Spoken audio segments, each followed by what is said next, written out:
Assalamualaikum warahmatullahi wabarakatuh.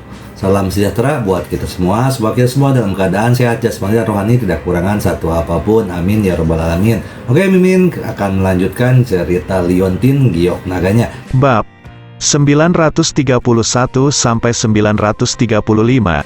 Setelah selesai berbicara, Ye Chong mendorong tiga lainnya ke belakang sebuah batu besar di dekatnya.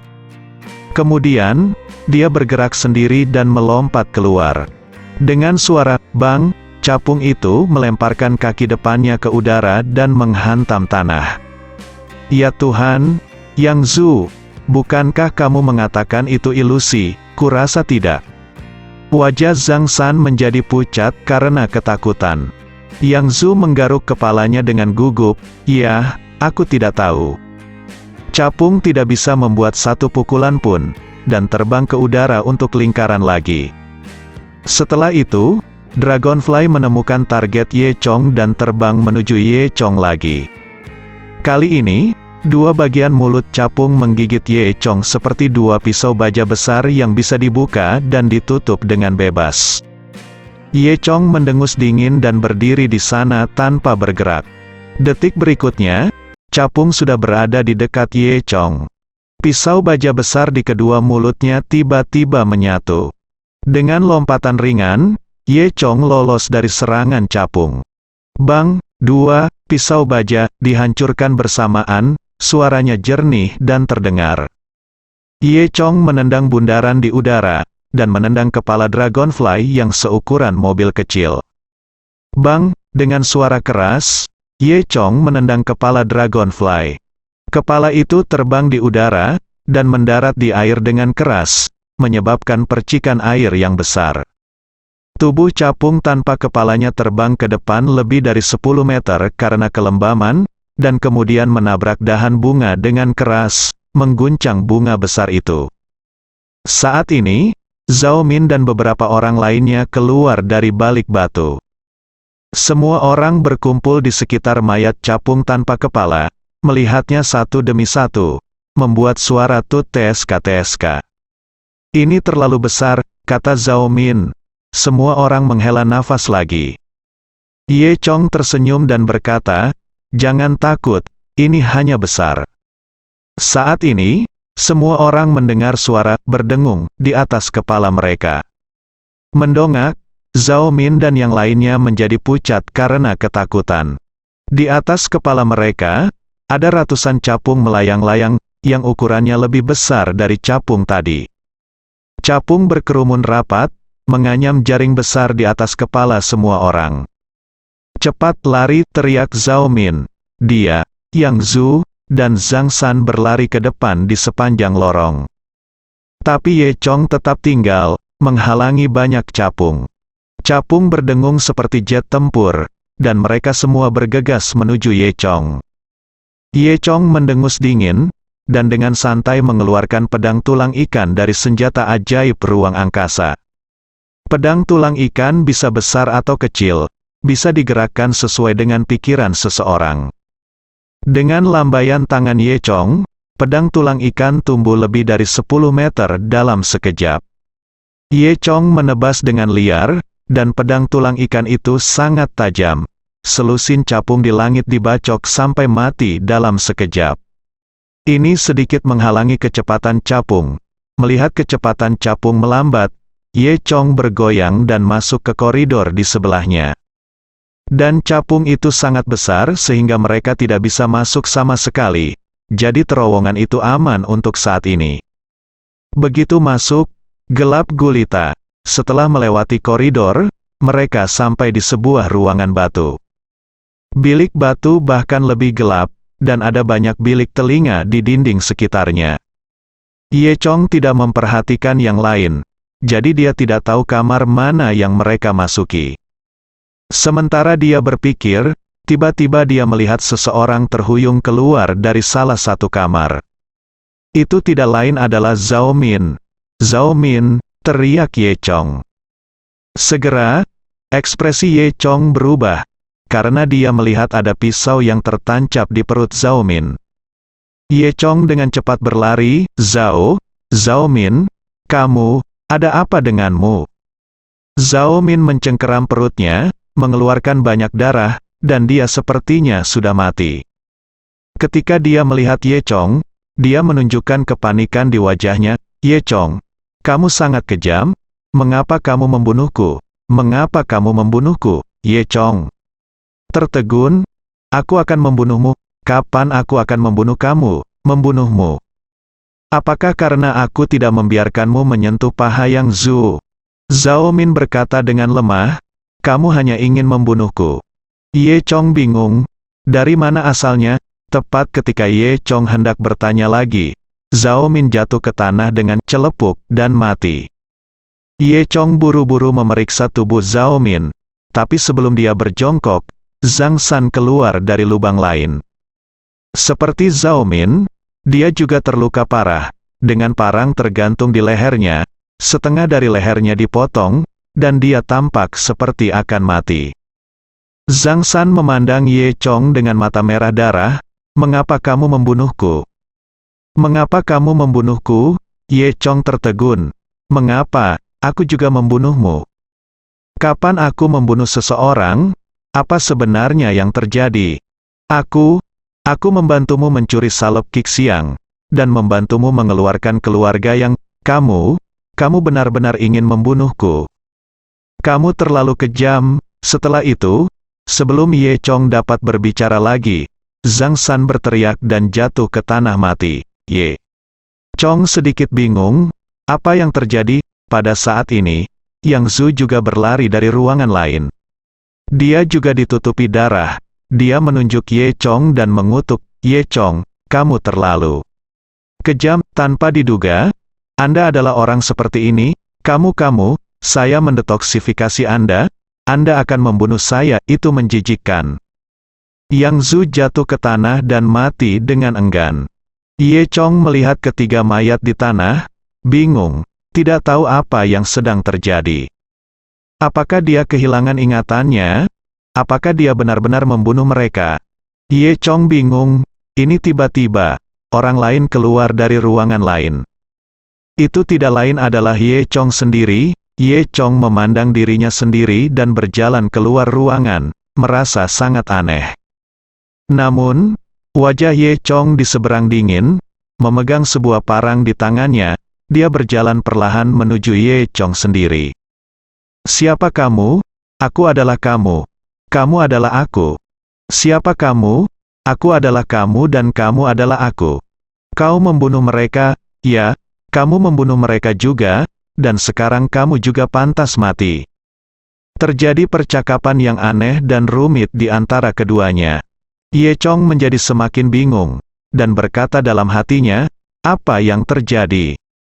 Dia melirik mayat di tanah, Zhang San, Zhao Min, dan Yang Zhu.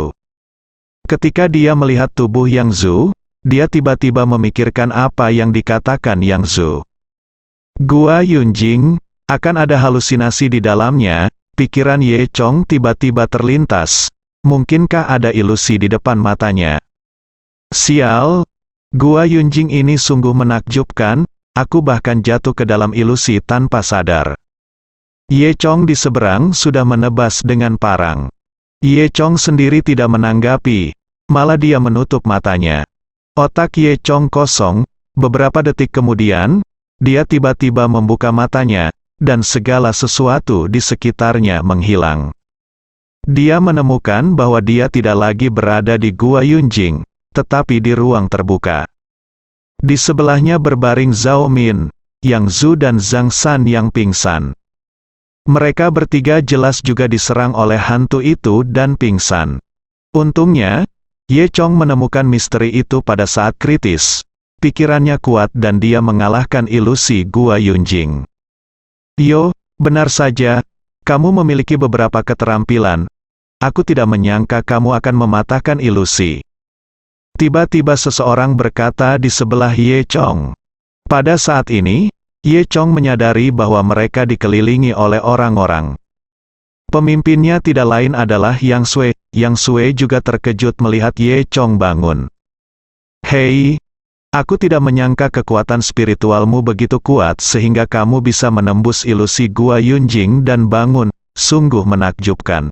Ternyata, Yang Sue sudah lama menunggu di sini. Dia tahu bahwa Gua Yunjing akan membunuh orang-orang di dalamnya semua pingsan, jadi dia datang untuk menangkap orang.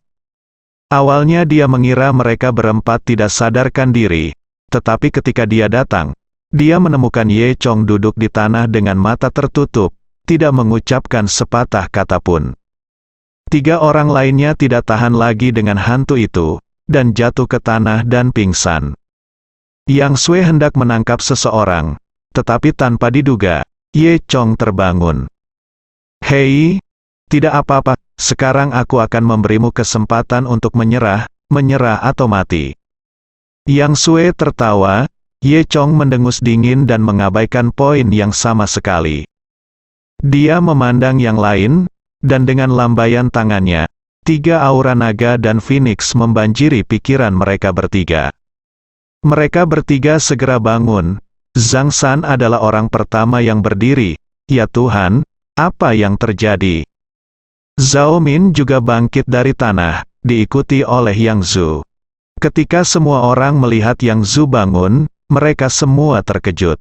Banyak tetua Chonggu terkejut ketika mereka melihat Yang Zhu. Kamu adalah wanita tertua." "Wanita tertua? Senang sekali wanita tertua." "Masih hidup?" Melihat para tetua ini, Yang Zhu berkata dengan dingin, "Ya, saya." Ketika Yang Zhu berbicara, semua orang tercengang. Yang Zuming ini terlihat seperti berusia 20-an, tetapi suaranya seperti wanita berusia 80 tahun. Namun, para tetua ini semuanya berasal dari lembah serangga. Mereka hanya tertegun selama beberapa detik, dan dengan cepat menebak apa yang sedang terjadi. "Nona, apakah kamu makan salop kixiang?" Yang Zhu mengangguk dan berkata, "Saat itu, bajingan Yang Seng Wu menyuntikku dengan cacing emas Gu, dan aku lolos secara kebetulan. Aku punya sepotong salop kixiang di tanganku. Hanya 1 nyawa yang terselamatkan." Berbicara tentang ini, dia melihat sekeliling. "Di mana Yang Seng Wu? Mengapa bajingan itu tidak berani melihatku?" "Dia sudah mati." Yang Sue terkekeh dan berkata, "Ketika musuh kuat dan kita lemah, tidak baik bagimu untuk berbicara seperti itu." Yang Zhu dengan mendengus dingin, dia menceritakan semua tentang Yang Seng Wu yang mengkhianati ayahnya Yang Seng Wen, lalu mengejar dan membunuh dia. Setelah mendengar ini, semua orang menghela nafas. Ternyata mantan kepala mereka sebenarnya adalah orang seperti ini. "Beraninya kau dibohongi selama bertahun-tahun." Nyatanya, hanya sedikit orang di Bak Valley yang mengetahui kebenaran masalah tersebut. Kebanyakan orang mengira Yang Seng Wu dibunuh karena Yang Seng Wen telah melakukan sesuatu untuk mengkhianati sektenya. Pada saat ini, seorang penatua berdiri dan berkata, "Sejak wanita tertua kembali, pemberontakan Yang Seng Wu sebelumnya telah dikonfirmasi.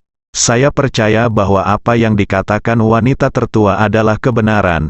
Jadi kita harus membiarkan wanita tertua mengambil alih kepala." Banyak orang setuju.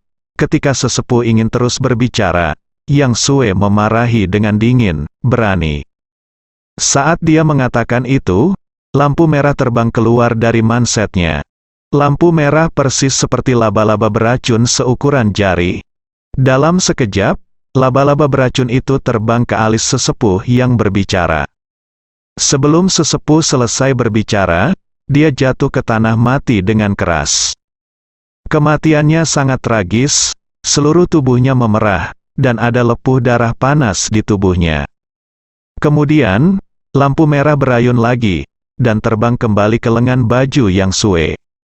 Adegan ini membuat takut semua orang, dan tidak ada yang berani berbicara lagi. Semua tetua menundukkan kepala. Yang Sue mendengus puas, dan berkata, "Siapa lagi? Apakah ada orang lain yang berpikir saya tidak cocok untuk kepala ini?" Tidak ada yang berani berbicara, dan sebagian besar tetua menundukkan kepala. Hanya para tetua yang mendukung Yang Sue dengan bangga mengangkat kepala mereka dan berkata, "San Ye kecil, kamu benar-benar cocok untuk menjadi kepala sekte. Selain kamu, siapa lagi yang bisa melakukan pekerjaan hebat sebagai kepala lembah serangga ini?" Yang Sue melihat Ye Chong dengan penuh kemenangan. Ye Chong, beri aku ramuanmu, lalu beritahu aku di mana alkemis itu, dan aku bisa menyelamatkan nyawa anjingmu. Ye Chong tersenyum sedikit, tanpa bicara, dan langsung pergi ke Yang Titik pergi. Yang Sue, kamu seharusnya tidak pernah menyakiti orang-orang di sekitarku. Ye Chong berjalan dengan santai sambil berkata, ini seperti berjalan-jalan. Yang Sue mendengus dingin. Jika kamu berani melangkah maju, hati-hati dengan laba-laba merahku. Ye Chong tersenyum sedikit, tidak peduli sama sekali, dan terus bergerak maju. Yang Sue dikejutkan oleh aura Ye Chong, dan dia sedikit bingung. Brengsek, apakah kamu benar-benar tidak takut mati? Aku melihat Ye Chong sudah berjalan mendekat, kurang dari 20 langkah dari titik Yang. Tiba-tiba, dengan suara desir, lampu merah terbang keluar dari lengan baju Yang Poin. Sama seperti membunuh sesepuh barusan, Yang Zhu, Zhao Min, dan yang lainnya menarik napas dalam-dalam. Kecepatan laba-laba merah ini sangat cepat, seperti anak panah yang meninggalkan tali, tiba di dekat Ye Chong dalam sekejap. Saya melihat Ye Chong masih santai seperti sebelumnya, dan kemudian memuntahkan, "Poh." Air liur langsung menepuk Starscream, mengubah Starscream menjadi awan darah. Semua orang tercengang, operasi macam apa ini? Dengan seteguk air liur, tiba-tiba menghancurkan gerakan pembunuh teratas dari titik Yang ini. Apakah ini milik Nima? Apakah legenda bahwa setiap suap adalah paku? Ini terlalu luar biasa, bukan? Semua orang tercengang. Tetapi Yang Sue mundur 2 langkah dengan tergesa-gesa. Tapi Ye Chong masih berjalan ke depan dengan santai, seolah-olah tidak ada yang terjadi sekarang. Titik Yang panik, menunjuk ke arah Ye Chong dan berkata, "Jangan datang ke sini." Apakah Ye Chong akan mendengarkan poin Yang Sue segera berteriak, tiga ular di Chonggu, belum muncul. Bunuh dia untukku, kapan kamu akan menunggu? Semua orang tercengang ketika mendengar nama 3 ular di Chonggu, dan buru-buru melihat sekitar, lihat. Namun, ada hutan di sekelilingnya, dan sunyi, dan tidak ada yang melihat bayangan ketiga ular di Chonggu. Apakah 3 ular Chonggu itu? Mungkinkah ketiga ular Chonggu itu masih hidup? Seseorang bertanya dengan curiga. Semua orang melihat sekeliling. Pada saat ini, 3 suara tiba-tiba terdengar dari udara. Hei, hei, ada apa? Yang Sue, apakah kamu takut? Jie, jangan khawatir, serahkan anak ini padaku. Bunuh, bunuh, bunuh, suara pertama tumpul, yang kedua tajam, dan yang ketiga gila. Mendengar suara ini, semua orang terkejut, itu benar-benar 3 ular Chonggu. 3 ular di Chonggu tidak mati, seseorang berteriak, ternyata. Ketiga ular di Chonggu adalah pembunuh paling misterius yang disimpan di Chonggu. Konon hanya kepala yang bisa memerintahkan mereka. Generasi yang lebih tua sebelum Yang Sengwu dan Yang Sengwen sejak ketua sekte, ada 3 ular di Chonggu saat itu. Selama bertahun-tahun, tidak ada yang tahu jejak ketiga ular di Chonggu, dan kebanyakan orang mengira mereka sudah mati, tanpa diduga.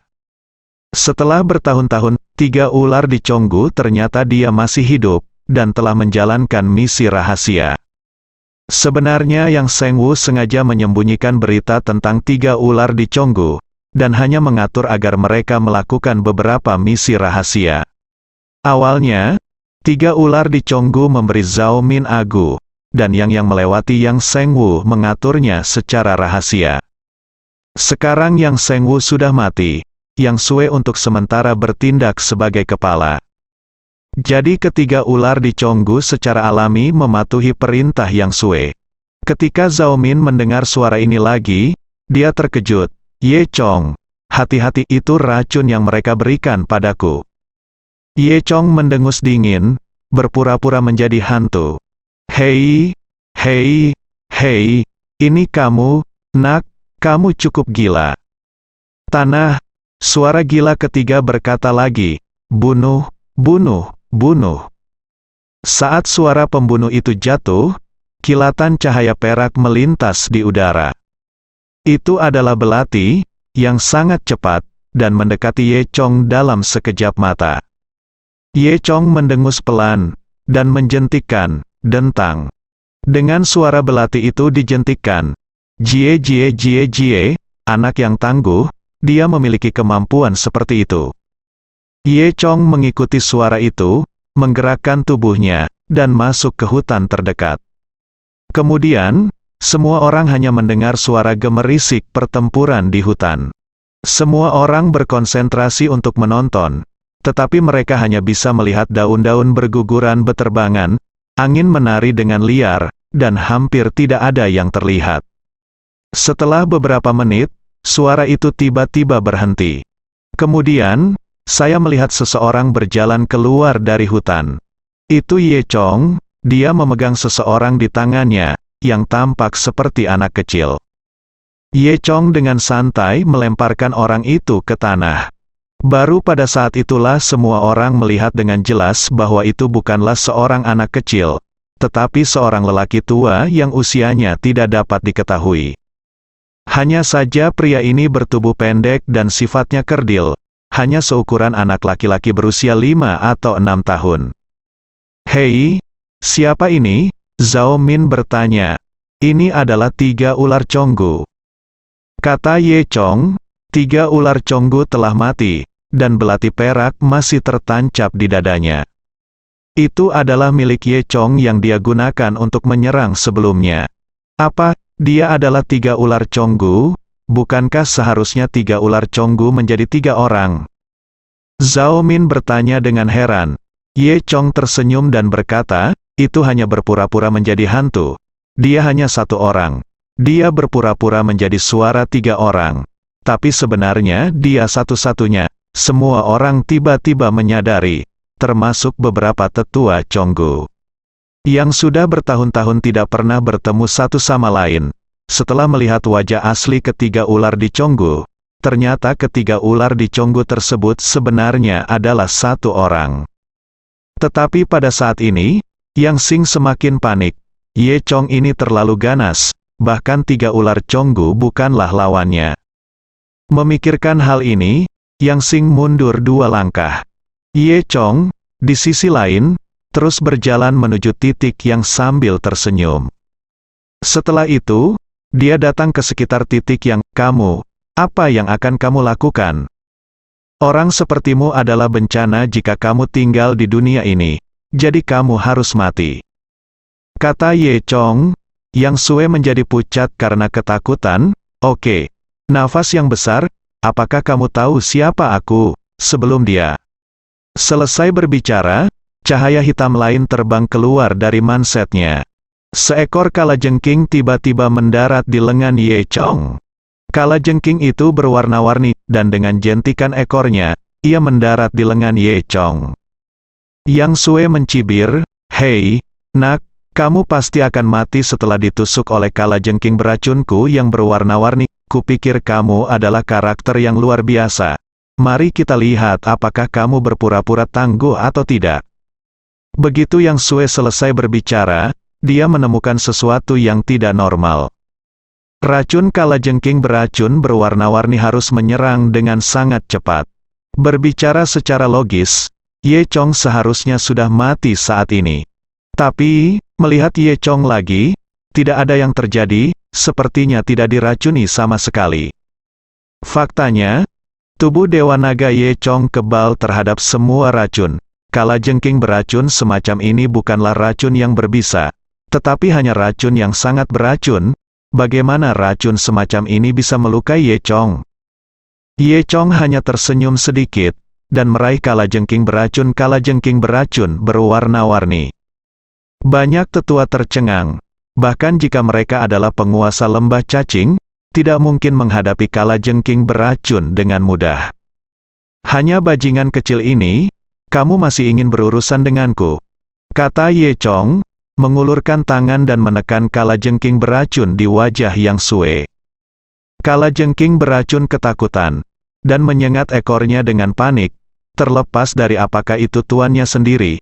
ekornya langsung jatuh ke wajah Yang Sue. Ada jeritan dari titik Yang, dan dari tempat kalajengking beracun menembus seluruh wajah. Garis darah ungu menyebar, seperti jaring laba-laba, dan segera menyebar ke seluruh wajah, lalu ke seluruh tubuh. Pada akhirnya, Yang Sue tidak sempat berteriak lagi, dan jatuh ke tanah, tubuhnya kaku dan mati. Di matanya, tidak ada apa-apa selain teror pada akhirnya. Melihat adegan ini, semua orang terkejut dan bertepuk tangan. "Bagus, bunuh yang bagus," teriak para tetua yang mendukung Yang Zhu. Dan para tetua yang awalnya mendukung Yang Sue melihat bahwa momentumnya tidak tepat, jadi mereka segera kabur. Tapi mereka hanya minoritas, dan kebanyakan dari mereka masih mendukung Yang Zhu segera. Beberapa tetua yang mendukung Yang Sue semuanya ditangkap. Yang Zhu menghampiri Ye Chong. "Terima kasih, Ye Chong, kemampuanmu benar-benar luar biasa." Ye Chong sedikit tersenyum dan berkata, "Ini masalah kecil." Dua tetua besar yang bertanggung jawab juga datang. "Terima kasih, Tuan, telah membantu kami menyingkirkan bahaya besar di Chonggu." Kemudian, kedua tetua itu berkata kepada Yang Zhu, "Nona, bagus.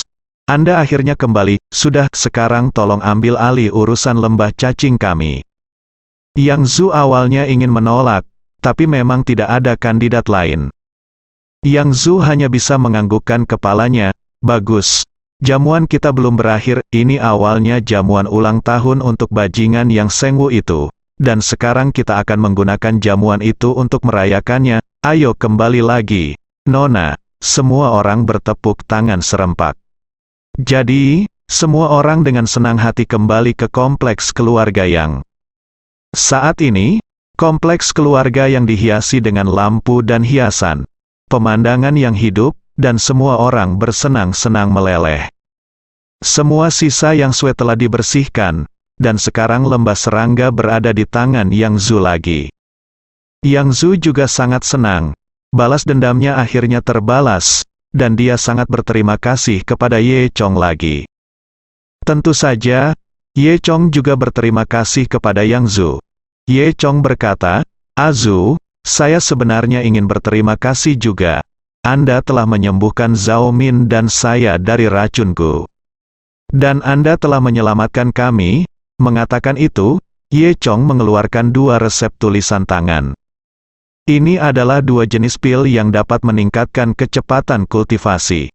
Saya akan mengajari Anda cara membuatnya nanti. Sangat sederhana." Semua orang tercengang ketika mendengar ini, terutama Penatua Agung Lembah Serangga, matanya berbinar. Yang Zhu sangat gembira dan berkata, "Ye Chong, bisakah kita benar-benar memperbaikinya sendiri?" Ye Chong tersenyum dan berkata, "Tentu saja, menurut metode saya, orang biasa dapat memurnikan pil." "Bagus, jika ada obat mujarab, kita, lembah cacing, pasti akan menjadi lebih baik dan mengolah tuan yang lebih kuat," kata Yang Zhu dengan penuh semangat.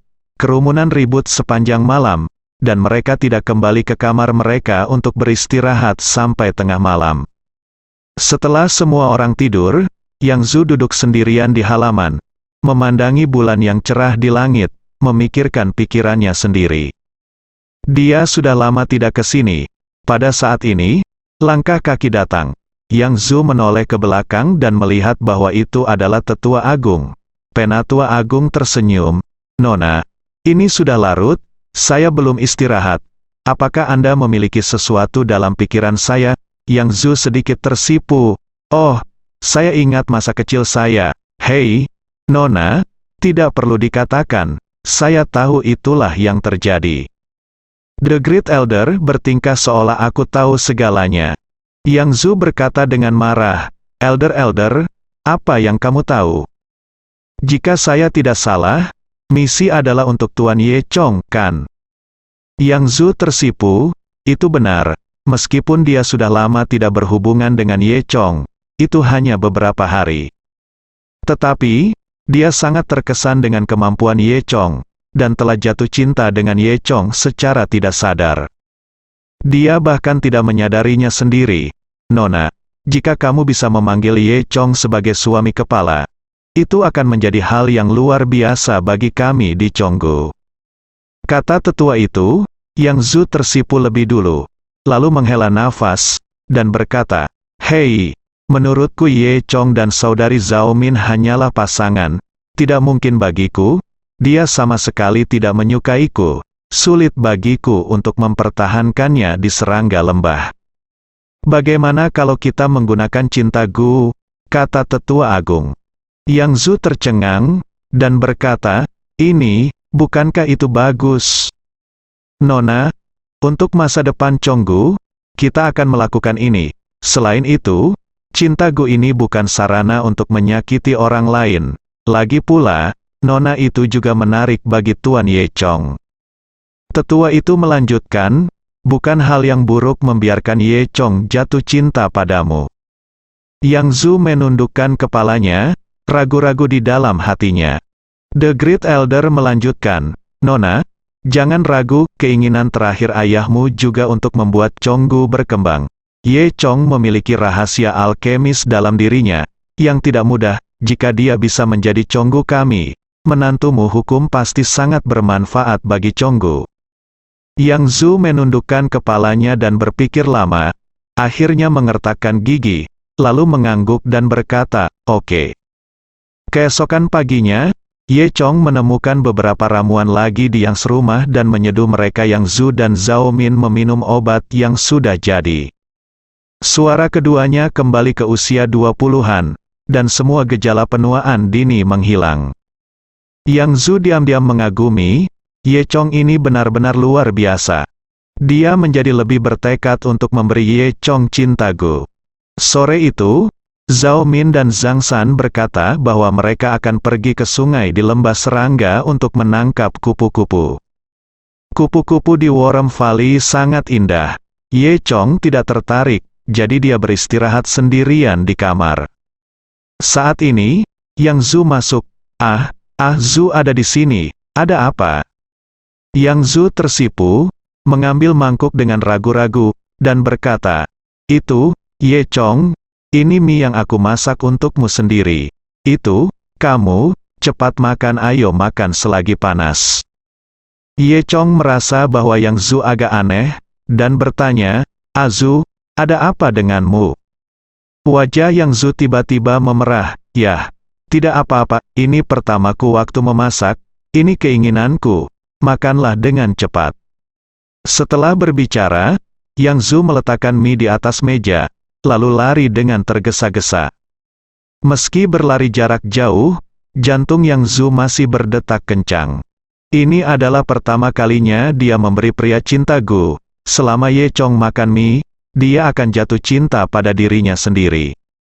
Memikirkannya, meskipun hal-hal sedikit tidak masuk akal, Yang Zhu masih sangat bersemangat. Ye Chong tidak tahu rasa aslinya, dia hanya berpikir itu lucu.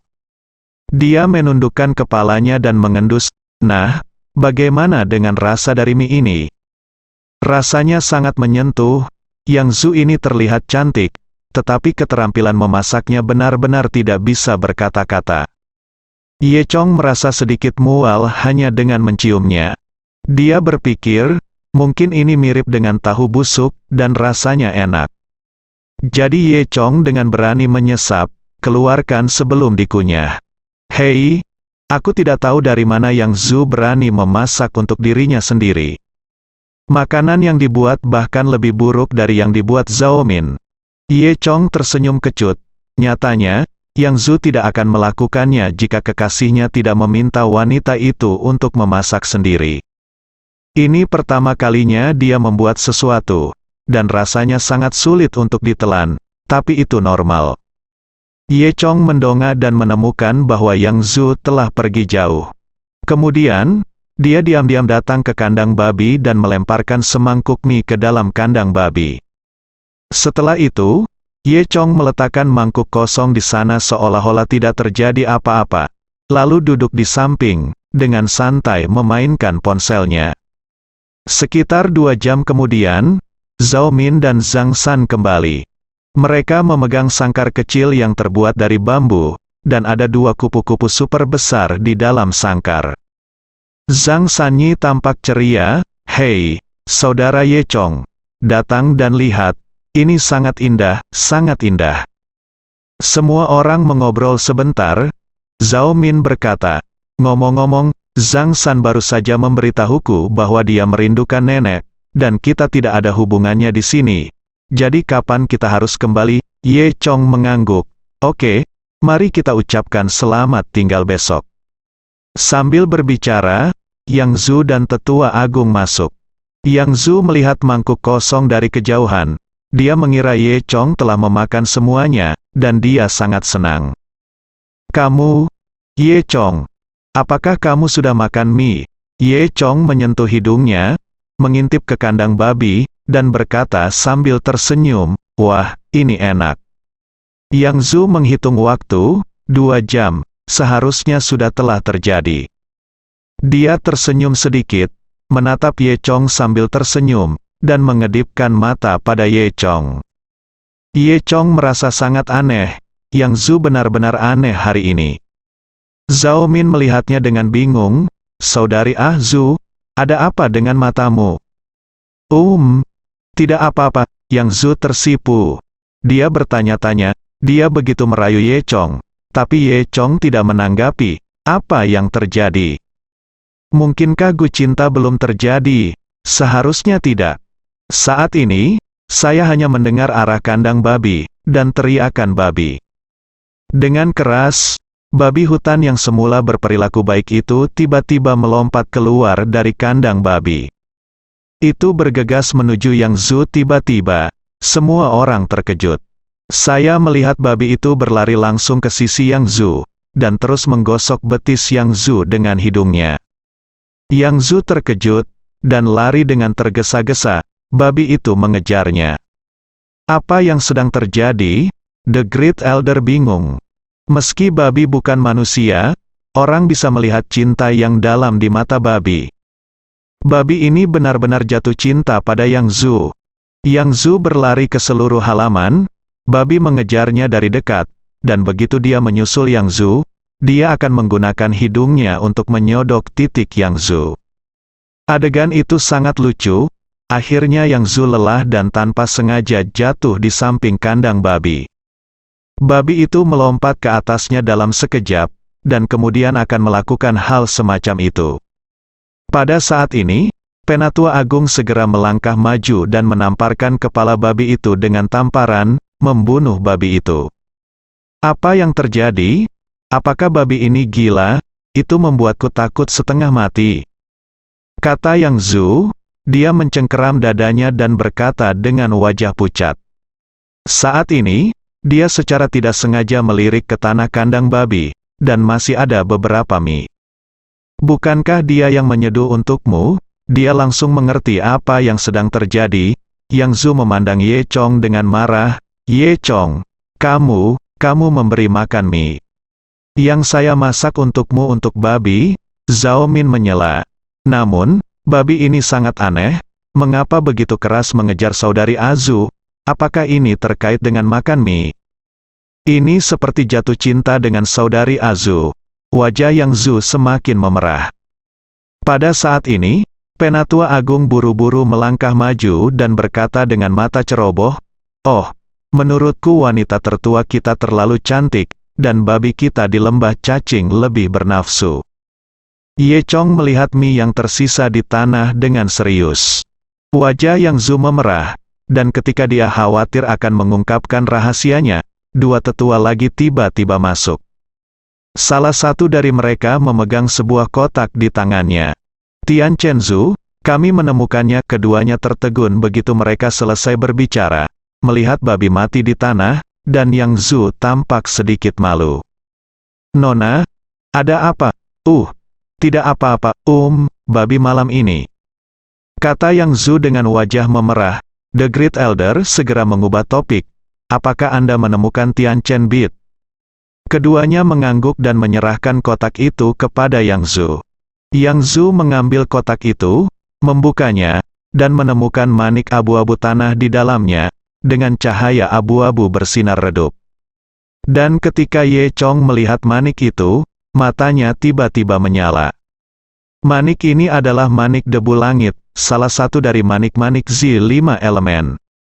Dalam warisan Dewa Naga, ada catatan manik-manik Z5 elemen dibagi menjadi emas, kayu, air, api, dan tanah, dan manik-manik debu langit ini adalah manik-manik Z jenis bumi. Dikabarkan bahwa setelah Five Elements Z-Bats dikumpulkan, sebuah pintu ke alam misterius dapat dibuka. Awalnya, Ye Chong menganggap cerita yang tercatat dalam warisan Dewa Naga sebagai mitos. Tanpa diduga, manik Z5 elemen benar-benar ada. Bisakah kamu menunjukkan padaku? Ye Chong buru-buru berjalan ke sisi Yang Zhu. Yang Zhu mengangguk, dan memberikan mutiara Tianchen kepada Ye Chong. Setelah Ye Chong mengambilnya, dia tercengang, ini benar-benar manik-manik debu langit. Mata Ye Chong menunjukkan ekspresi gembira. Yang Zhu juga memperhatikan bahwa Ye Chong tampaknya sangat tertarik dengan Tianchen bead ini. Jadi, dia berkata dengan lembut, jika kamu menginginkan manik-manik ini, aku akan memberikannya kepadamu. Ini tidak terlalu bagus. Ye Chong berkata, bukankah ini objek suci lembah seranggamu? Yang Zhu berkata sambil tersenyum, sebenarnya, satu-satunya fungsi manik debu langit ini bagi kita adalah untuk membuka mekanisme Gua Yunjing. Dan Gua Yunjing itu adalah tempat yang berbahaya. Manik-manik debu tidak berguna bagiku. Anda membantu saya mendapatkan kembali posisi saya sebagai kepala sekte, memberi saya ramuan Chonggu, dan mengajari kami cara membuat ramuan. Ini bantuan yang luar biasa. Saya hanya tidak tahu bagaimana cara membayarnya. Anda menyukainya, saya akan memberi Anda manik-manik debu hari ini. Ye Chong mengangguk, kalau begitu saya tidak akan sopan. Jujur saja, manik-manik debu hari ini sangat penting bagi saya. Ini memang berguna. Namun, saya tidak dapat meminta barang-barang Anda dengan sia-sia. Saya akan memberi Anda 3 resep lagi, yang dapat menyembuhkan semua racun dan membuat energi sejati lebih kuat. Yang Zhu, yang lebih tua dan yang lainnya sangat gembira setelah mendengar ini, pikirkan itu bagus. Setelah lelucon ini, Yang Zhu tahu bahwa tidak mungkin dia mengambil Ye Chong sebagai miliknya, jadi dia menyerah. Namun, masih perlu memiliki hubungan yang baik dengan Ye Chong. Keesokan paginya, Ye Chong, Zhao Min, dan Zhang San mengucapkan selamat tinggal kepada semua orang di Chonggu dan kembali ke desa di kaki Gunung Duanyang. Jalan pulang relatif mulus, setelah berjalan selama sehari, sekitar malam hari, saya sudah melintasi Gunung Duanyang. Ketika Zhang San kembali ke rumahnya, hari sudah larut malam. Wanita tua itu sudah tertidur. Zhang San dibawa pergi ketika dia masih kecil, dan dia belum kembali selama beberapa tahun. Ketika saya kembali ke rumah saya lagi, saya merasa sangat ramah, dan mata saya langsung memerah. Zhao Min tersenyum sedikit, dan menepuk punggung Zhang San, cepat masuk, dan temukan nenekmu. Dengan gemetar, Zhang San memasuki pondok jerami. Ye Chong dan Zhao Min sedang menunggu di luar. Beberapa detik kemudian, mereka melihat lampu gubuk jerami menyala, dan kemudian, terdengar tangisan dari dalam gubuk jerami. Baik wanita tua itu maupun Zhang San menangis. Melihat pemandangan hangat ini, Zhao Min sedikit tergerak, dan diam-diam bergerak mendekati Ye Chong, menempel di tubuhnya. Ye Chong juga tergerak saat dia tiba-tiba merasakan tubuh harum menempel padanya. Dia tersenyum sedikit, dan memanfaatkan situasi untuk memeluk Zhao Min. Zhao Min bergerak untuk waktu yang lama, matanya juga merah, dan dia tidak mengingatnya sampai tangisannya berhenti. Dia mendorong tangan Ye Chong, apa yang kamu lakukan? Ye Chong menyentuh hidungnya, bukan apa-apa, kamu datang ke sini sendirian. Aku hanya bekerja sama denganmu. Zhao Min mendengus, tidak tahu malu, lalu dia lari ke kamarnya untuk tidur. Ye Chong tersenyum, lalu pergi tidur. Keesokan harinya, wanita tua itu berterima kasih kepada Ye Chong dan Zhao Min ribuan kali. Keduanya meninggalkan sejumlah uang dan barang di rumah wanita tua itu, lalu berangkat ke Suedo. Dalam perjalanan, Zhao Min bertanya kepada Ye Chong, "Selanjutnya, apa yang akan kamu lakukan?" Ye Chong berkata, "Awalnya, saya ingin menggunakan cara normal untuk mendapatkan perintah rahasia Kingmu. Tetapi karena keluarga Xiang tidak baik dan telah bergabung dengan Yang Sui untuk menyakiti kita, maka jangan salahkan aku karena bersikap kasar. Sialan, aku hanya akan menuntut bunga padanya," kata Ye Chong, sedikit tersenyum. Suedo, Xiangjia. Di lobi Villa Xiang, Xiang Kunying dan ayahnya Xiang Hong sedang duduk di sofa. Panggil-panggilan ke Kunying, telepon berdering beberapa kali, tetapi tidak menjawab. Xiang Kunying dengan kejam meletakkan telepon. "Ayah, Anda mengatakan Yang Sui adalah seorang bajingan, apakah dia akan menelan pilnya?" Sejak keduanya bertemu Ye Chong di pasar bawah tanah, Xiang Kunying memberikan informasi kepada Yang Sui, "Saya belum pernah melihat titik yang lagi." Kemudian Yang Sui mengatakan bahwa setelah dia menangkap Ye Chong, dia bisa memberikan beberapa pil kepada keluarga Xiang. Karena perbedaan kekuatan, Xiang Kunying tidak mungkin bersaing dengan Yang Sui, jadi dia hanya bisa dengan patuh mematuhi pengaturan Yang Sui. Dia menaruh harapannya pada kemampuan Yang Sui untuk menepati janjinya, dan dia benar-benar akan memberikan beberapa pil untuk dirinya sendiri ketika saatnya tiba. Bahkan, ketika Xiang Kunying memberitahu Xiang Hong tentang hal ini, Xiang Hong juga sangat gembira dan memuji Xiang Kunying atas kemampuannya. Dia juga berkata pada saat itu, jika masalah ini berhasil, maka Xiang Kunying akan memberikan kontribusi yang besar. Saat ini, Xiang Hong masih sangat tenang, dan dia berkata, "Saya masih tahu tentang Yang Sui, dia adalah orang yang paling penting, apa yang dia inginkan adalah keuntungan. Jadi dia tidak akan melawan keluarga Xiang kita tanpa alasan. Jika dia menangkap Ye Chong, dia akan mendapatkan seorang alkemis, jadi dia tidak akan pelit memberi kita beberapa pil. Tapi, mengapa Yang Sui, bajingan itu, tidak menjawab teleponku, Xiang?" Kunying bertanya dengan curiga, karena dia sudah mati. Pada saat ini, suara dingin tiba-tiba terdengar. Xiang Hong dan Xiang Kunying ketakutan. Suara itu sepertinya tepat di sebelah telinga mereka. Ini adalah villa keluarga Xiang mereka, dan pertahanannya juga sangat ketat. Suara apa itu suara ini? Apa yang terjadi? "Siapa?" Xiang Hong bertanya dengan suara dingin. Pada saat ini, Ye Chong membuka pintu dan masuk perlahan. "Ya, itu kamu." Ekspresi Xiang Kunying berubah.